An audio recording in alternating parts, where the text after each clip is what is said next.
방문요양, 주간보호, 이렇게 단순한 재가 서비스의 시대는 끝났습니다. 통합 재가 서비스, 바로 이것을 정부가 밀고 있는 이유는 무엇일까요? 우리는 무엇을 알아야 할까요? 안녕하세요. 시니어 세상의 강 대표입니다. 바로 어제 발표가 된 내용입니다. 2026년 통합 재가 서비스 제공기관을 공모한다.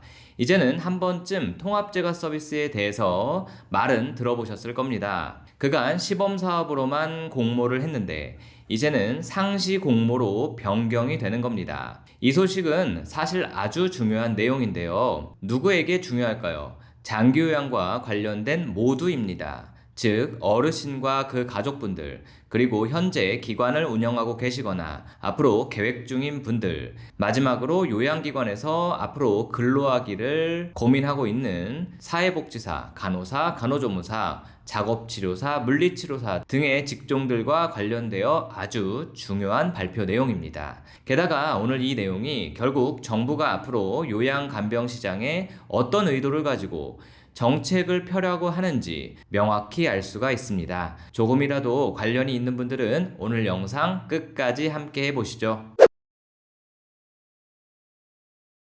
통합재가 서비스는 하나의 장기요양기관에서 방문요양, 방문간호, 주야간보호, 방문목욕 등을 수급자의 상태에 맞게 통합적으로 제공하는 모델입니다. 기존처럼 방문요양 서비스는 A기관, 주야간보호 서비스는 B기관, 간호 서비스는 또 다른 기관, 이렇게 쪼개지는 구조가 아니라 한 기관이 통합 관리하는 방식입니다. 그래서 공단이 정해둔 기준을 충족한 기관만이 이 통합재가 기관으로 공단에 등록이 되는 거죠. 하나의 기관 기호로 방문간호 플러스 방문요양 또는 주야간보호 플러스 방문요양을 포함한 2종 이상의 급여 제공이 가능한 기관이다. 그러니까 이 서비스들은 무조건 포함을 한 상태에서 방문목욕, 단기보호 등 다른 재가 서비스를 넣을 수 있다는 이야기죠. 예를 들어 현재 방문요양만 하고 있는 센터에서는 방문간호 서비스를 무조건 함께 해야만 하는 겁니다. 그리고 현재 주야간보호 서비스만 하고 있는 주간보호센터에서는 방문요양 서비스를 무조건 할 수 있어야 하는 거죠. 대략적으로 이해가 되시죠? 그럼 정부는 왜 이렇게 변화를 주고자 수년간 노력하고 있을까요? 정답은 앞서 보여드린 공모 안내문에 떡하니 적혀 있습니다. 장기요양 수급자에게 다양한 재가급여의 복합 제공으로 지역사회 계속 거주를 지원하기 위한 통합재가 서비스 제공기관을 모집한다. 즉 정부가 원하는 방향은 뭡니까? 수많은 요양 서비스가 필요한 어르신들이 요양원이나 요양병원을 가지 마시고 집에서 혹은 지역사회에서 계속 거주하시면서 요양을 하셔라 라는 겁니다. 대신 재가 서비스를 더 편리하게 폭넓게 받을 수 있도록 우리가 기관들과 합심해서 환경을 한번 만들어 볼게, 이런 이야기죠. 당연히 정부가 가장 신경 쓰는 부분은 재정입니다. 우리나라 인구 구조상 앞으로 장기요양 재정은 위태로운 게 사실이기 때문이죠. 요양원이나 요양병원은 24시간 돌봄 또는 간병을 해야 하기 때문에 비용이 훨씬 비싸게 들어가는 겁니다. 이제 정부가 왜 이 통합재가 서비스를 계속해서 밀고 있는지 확실히 이해가 되시죠? 그럼 정부가 기관과 수급자와 가족분들을 통합재가 서비스로 유인하기 위한 당근책은 무엇을 제시하고 있을까요? 첫째, 가정 방문형의 경우 수급자 등급별 월 한도액을 110%까지 인정하게 됩니다. 쉽게 말해 기존 재가 서비스를 정부 지원 받아서 이용할 수 있는 금액 한도가 150만 원이었다면 통합재가 가정 방문형을 이용하게 되면 165만 원까지 사용할 수 있는 구조가 되는 거죠. 그러니까 서비스를 더 많이 받게 해준다는 겁니다. 두 번째, 주야간보호형은 수급자 1인당 월 10만 원의 가산금이 기관에 지급이 됩니다. 이것은 수급자가 아닌 기관 측의 당근책인데요. 예를 들어 통합재가 주야간보호형으로 운영되는 기관에 이 서비스를 받는 수급자가 50명이라면 월 500만 원의 가산이 가능한 거죠.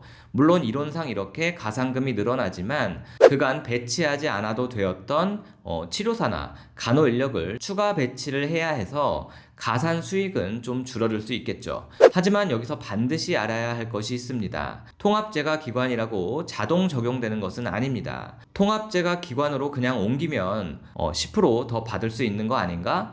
아닙니다. 이 인센티브는 공단에 선정된 통합제가 기관이어야 하는 건 당연하고요. 더해서 수급자에게 통합제가 서비스 형태로 실제 서비스가 제공되어야만 적용이 되겠죠. 어찌 보면 당연한 이야기겠죠. 통합제가 기관이니까 기존대로 서비스를 해서는 당근을 줄 리가 없겠죠. 자, 이미 현장에서 기관을 운영하는 분들에게는 쉬운 내용이지만 보호자분들이나 예비 사업자분들은 모를 수 있는 내용이겠죠. 그래서 제가 이렇게 풀어서 말씀을 드리는 겁니다.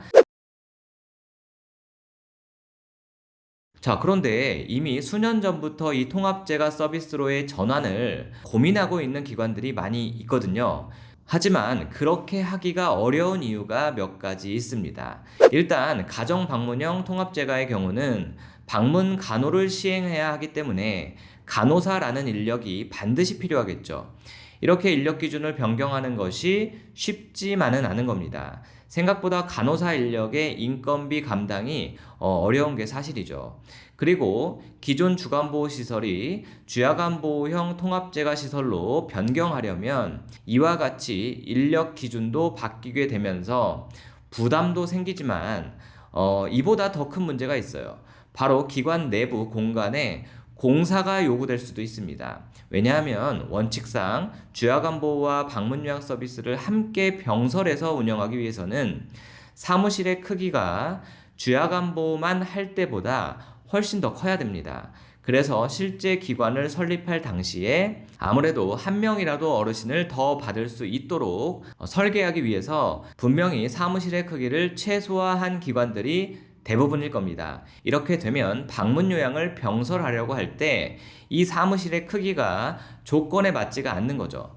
이를 변경하기 위해서 사무실 크기를 넓히거나 아니면 구조적인 변경이 필요하게 되는 겁니다. 어찌저찌 해서 사무실 공간을 넓혔다 하더라도 이렇게 되면 기존에 이용할 수 있는 어르신의 인가 자체가 좀 줄어들 수 있겠죠. 그래서 주간보호센터들도 섣불리 통합제가 기관으로 변경을 시행하지 못하는 곳도 많습니다. 이런 내용들에 대해서 제가 이제 시작하는 사업자분들께 몇 번 말씀을 드린 적이 있죠. 이런 통합제가가 앞으로 대세가 되기 때문에 주간보호 창업을 할 경우에는 반드시 사무실 크기를 방문요양 병설까지 생각해서 설립을 해라 라고 말씀을 드린 적이 있습니다. 자, 그래야 중도에 언제라도 통합제가 기관으로 등록할 수 있기 때문이죠.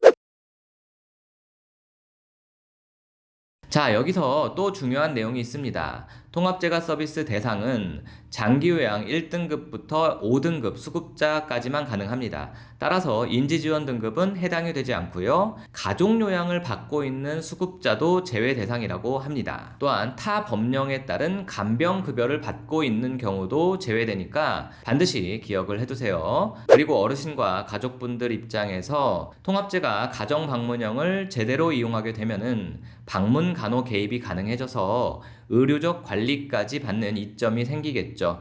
또 앞서 말씀드렸듯이 이용 금액 한도 10% 추가 사용이 가능해집니다. 이는 가정에서 현실적으로 봤을 때 요양원, 즉 시설 입소를 조금 더 늦출 수도 있는 하나의 선택지가 될 수도 있습니다.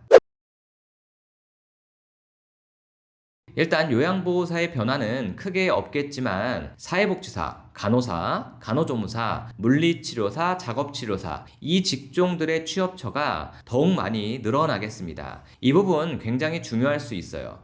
왜냐하면 40대 이상의 중년층 중에서 해당 직종들의 자격이나 면허를 가진 분들이 계실 겁니다.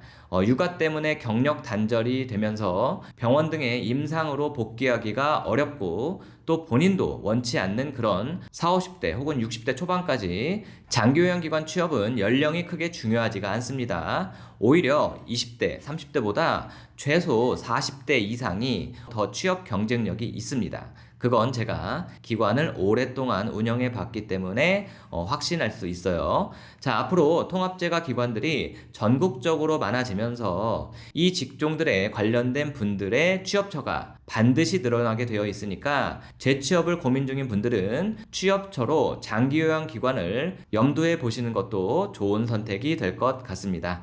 자, 오늘 영상 여기까지 하겠습니다. 좋아요와 댓글까지 꼭 좀 부탁을 드릴게요. 그럼 다음 영상에서 뵐게요.